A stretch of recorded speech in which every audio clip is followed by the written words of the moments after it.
जय एस्ट्रो पाठशाला में आपका स्वागत है। आज हम बात करेंगे ज्येष्ठा नक्षत्र के बारे में। यदि जातक का जन्म नक्षत्र ज्येष्ठा नक्षत्र हो तो उसका क्या प्रभाव आता है हमारी कुंडली पर। यह सौरमंडल का 18वां नक्षत्र है। इसके देवता इंद्र हैं। यह तिर्यकमुखी नक्षत्र है। यह समतल करने वाला नक्षत्र है। आड़ा तिरछा इसकी प्रवृत्ति होती है नक्षत्र को देखने की। यह छोटे बड़े में भेदभाव नहीं समझता। जब इसको कार्य करना है तो करना है। ये हर कार्य को निपटा लेता है। यदि इसका ये नक्षत्र अविकसित हो तो कबीलों का सरदार होता है। खून के बदले खून, इस प्रकार की इसकी प्रवृत्ति होती है। यदि यह नक्षत्र विकसित हो तो कार्य को बहुत अच्छे ढंग से निपटा लेता है, सबको साथ लेकर चलता है और कार्य को प्रॉपर कर लेता है। इसकी शून्य नक्षत्र, इसको कब माना जाता है? इस नक्षत्र को शून्य नक्षत्र तब मानेंगे यदि जातक का जन्म फागुन मास का हो और उस दिन ज्येष्ठा नक्षत्र हो तो यह शून्य नक्षत्र हो जाता है। उसमें फल कमजोर पड़ जाते हैं। और यदि रविवार का दिन हो और उस दिन ज्येष्ठा नक्षत्र हो, जन्म के समय की बात कर रहा हूं मैं, तो यह कान नक्षत्र हो जाता है। कान नक्षत्र का मतलब हुआ आंशिक फल। पहले मैंने आपको शून्य नक्षत्र के बारे में बताया कि जो मास के हिसाब से होता है, फागुन मास में यदि यह आ जाए ज्येष्ठा नक्षत्र, उस दिन जातक का जन्म हो तो शून्य नक्षत्र बन जाएगा। और वार के हिसाब से रविवार को उसका जन्म हो तो उस दिन ये कान नक्षत्र बन जाता है। कान नक्षत्र का मतलब हुआ आंशिक सफलता। कुल संज्ञक नक्षत्र है। ये ऐसा नक्षत्र है कि जातक को जो परिवार से मिलता है, जो संस्कार मिलते हैं, जो यश मिलता है, जो प्रॉपर्टी मिलती है, उसमें वृद्धि करता है, उसको और ऊपर लेकर जाता है, उसको शिखर पर लेकर जाता है। और सेवक प्रवृत्ति का जातक होता है। स्त्री जाति का नक्षत्र है ये। इसमें ईर्ष्या के भाव ज्यादा होते हैं। और इंद्र देव है तो उसके हिसाब से भी इसमें इंद्र के भी सारे गुण और अवगुण सारे होते हैं। राक्षस प्रवृत्ति का नक्षत्र है। इंद्र को कुछ भी कार्य करना होता था, बाई हुक और क्रुक, उसको करना होता था। तो इसकी प्रवृत्ति देव प्रवृत्ति नहीं है, मनुष्य प्रवृत्ति नहीं है, राक्षस प्रवृत्ति है। इसको करना ही करना है। जो कार्य करना है साम दम दंड भेद से उस कार्य को कर लेना है। यदि जातक का जन्म शुक्रवार का हो और उस दिन ज्येष्ठा नक्षत्र हो तो ये दग्ध नक्षत्र बन जाता है। दग्ध नक्षत्र का मतलब हुआ जला हुआ। जैसे कोई चीज हमारी जल जाती है, दागी हो जाती है, उस प्रकार का प्रभाव इस नक्षत्र से हमें मिलता है। मेरा कहने का यहाँ पर मतलब यह है कि जातक की जब हम जन्म कुंडली देखते हैं तो हमें शून्य नक्षत्र, कान नक्षत्र, दग्ध नक्षत्र, उत्पात नक्षत्र, ये सब देख लेना चाहिए। कुंडली का काफी परसेंटेज वहीं से हमें पता लग जाता है। हमारी पकड़ वहां पर हो जाती है कि जीवन भर इसको कैसे फल मिलेंगे, जो कि अक्सर हम गलती कर देते हैं। ये हमें थोड़ा सा ध्यान रख लेना चाहिए। ये वायु तत्व का नक्षत्र है। जैसे 5 तत्व हैं, भूमि तत्व, पृथ्वी तत्व, जल तत्व, अग्नि तत्व, आकाश तत्व, तो ये वायु तत्व का है। ज्येष्ठा नक्षत्र के जातक ज्यादातर मैच्योर्ड जल्दी हो जाते हैं। वो अपना परिवार का भार उठाने में सक्षम हो जाते हैं। जल्दी किसी भी कारणवश उनको अपने परिवार का भार उठाना पड़ता है। ये वृद्धों की और गुरुओं का सत्कार करते हैं, उनका सम्मान करते हैं। यह नक्षत्र ऋषि अत्रि के वंश से आता है। ऋषि अत्रि के वंश में यह नक्षत्र आता है। ऋषि अत्रि का क्या गुण था? वो त्रिदोष से ऊपर थे। उनको मोह, अपमान, अहंकार, इन चीजों से कोई फर्क नहीं पड़ता था। वो सम थे। नक्षत्र क्या करता है? यदि यह इस अत्रि वंश का नक्षत्र हो तो यह हर कार्य को बड़ा तरीके से करता है। सामने वाले की सुरक्षा के लिए यह काम बड़ा अच्छा करता है। तो यदि किसी का ज्येष्ठा नक्षत्र है, वह पुलिस में हो सकता है, आर्मी में हो सकता है, या किसी भी कार्य में है, वो कार्य बहुत अच्छे से करेगा। उसको कार्य को अपने कब्जे में लेकर बहुत अच्छे से करेगा। और इसकी पर्सनैलिटी आकर्षक होती है। ज्येष्ठा नक्षत्र वालों की पर्सनैलिटी आकर्षक होती है, बशर्ते कि वो पाप प्रभाव में ना हो, पीड़ित ना हो। अब हम थोड़ा इसके अंगों की भी बात कर लेते हैं। इससे हम देखते हैं गर्दन, हमारा धड़, राइट साइड का धड़, यहां से लेकर कंधे से लेकर कमर तक, इसके अंदर सिर नहीं आएगा, हाथ नहीं आएगा, पैर नहीं आएगा।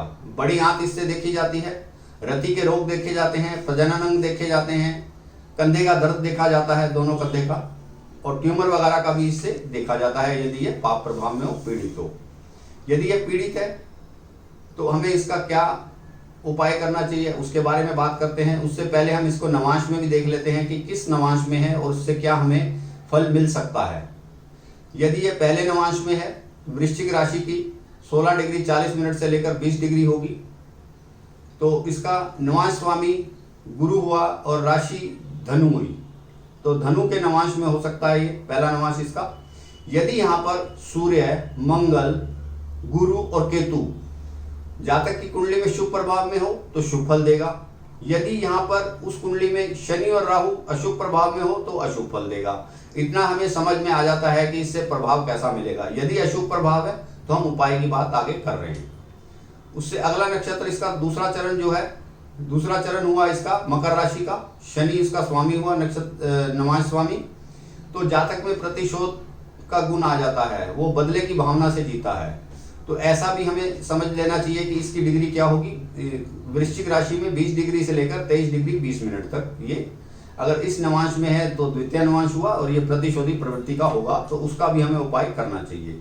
यदि ये तीसरे नवांश में है वृश्चिक राशि के, तीसरा नवांश हुआ 23 डिग्री 20 मिनट से लेकर 26 डिग्री 40 मिनट तक। यहाँ पर बुध, शुक्र, शनि और राहु, बुध, शुक्र, शनि और राहु अगर पाप प्रभाव में है तो जातक की माता को कष्ट हो सकता है। तो ये हम नक्षत्र के एक टुकड़े से, एक डिग्री से भी पकड़ सकते हैं उसकी पीड़ा को, तो हमें तब भी उपाय कर लेना चाहिए।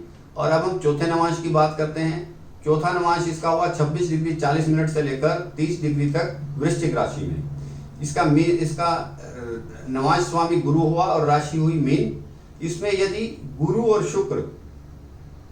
शुक्र शुभ प्रभाव में है तो जातक को फल अच्छा मिलेगा, क्योंकि यहाँ पर शुक्र उच्च का होता है और गुरु की ये राशि है। यदि ऐसा नहीं है, अशुभ प्रभाव है या पीड़ित है, तो जातक इस प्रकार के कार्य करता है, जैसे कि अपने पांव कुल्हाड़ी के ऊपर पांव को रखना, कुल्हाड़ी पर पांव रखना, ऐसे कार्य जातक कर लेता है। और ये मीन नवांश में होने के कारण जो लास्ट नवांश है, इससे गंडांत का भी फल थोड़ा सा इसको मिलता है। यदि अंतिम डिग्री पर हो राशि की, जैसे मीन राशि की 29.5 डिग्री के बाद का होगा, वृश्चिक राशि की 29.5 डिग्री से बाद का होगा मीन नवांश, तो उसमें इसको गंडांत का दोष भी लगता है, वह भी हमें समझ लेना चाहिए। अब हम इसके उपाय के बारे में बात करते हैं। रीठा का जो वृक्ष होता है, रीठा का पेड़, उसकी हम पूजा कर सकते हैं, उसको जल दे सकते हैं। उससे हमारे ज्येष्ठा नक्षत्र में अशुभ प्रभाव में फल अच्छा आएगा, अशुभ उसका प्रभाव कम होगा। और ज्येष्ठा नक्षत्र के पूर्वार्ध में, यह मई और जून के महीने में पड़ता है, इसका जो पूर्वार्ध है उसमें इसकी पूजा करनी चाहिए नक्षत्र स्वामी की। नक्षत्र स्वामी कौन हुए? इंद्र। इंद्र की पूजा करने से हमें लाभ मिलेगा। और इसकी दोनों पक्षों की, कृष्ण पक्ष की, शुक्ल पक्ष की, ज्येष्ठा मास की जो तिथियां हैं, सप्तमी और चतुर्दशी, उसमें भी इंद्र देव की पूजा करनी चाहिए, जिससे कि हमें शुभ फल मिले। ये एक सीधा सा फार्मूला है। जो नक्षत्र का देवता होगा, यदि हम उसकी पूजा करते हैं तो काफी हद तक हम अपने आप को बचा लेते हैं।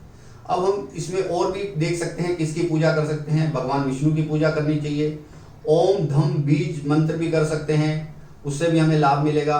इंद्र की पूजा भी करनी चाहिए। यदि हमें दुर्गा की पूजा करनी है या काली की पूजा करनी है, वह भी हमें अच्छा फल देगी, क्योंकि वृश्चिक राशि होने के कारण, वृश्चिक राशि में ये नक्षत्र होता है, उसके लिए हम दुर्गा व काली की, माँ काली की पूजा करेंगे, तब भी हमें फल शुभ मिलेगा। तो मैंने आपको इसके इतने सारे उपाय बता दिए, जिसमें भी आपका मन टिके और जिसके ऊपर आपको श्रद्धा हो, विश्वास हो, वह पूजा आप कर सकते हैं। लाभ सबसे होगा, लेकिन श्रद्धा हमारी होनी चाहिए। पहले मैंने आपको बताया इसके तिथियों के बारे में, मास के बारे में, फिर मैंने बताया विष्णु जी की पूजा के बारे में, या ओम धम बीज मंत्र की पूजा पाठ कर सकते हैं, इंद्र की पूजा कर सकते हैं, माँ काली की पूजा कर सकते हैं, दुर्गा की पूजा कर सकते हैं। इससे इसके जो अवगुण हैं उनमें कमी आनी शुरू होगी और हमें शुभ लाभ मिलना शुरू हो जाएगा। तो इस प्रकार आज हमने ज्येष्ठा नक्षत्र की बात की। यदि यह वीडियो आपको अच्छा लगा हो तो आप इसे शेयर करें, लाइक करें और मेरे चैनल को भी सब्सक्राइब करें, जिससे कि मेरा आने वाला वीडियो सीधा आपको मिलता रहे।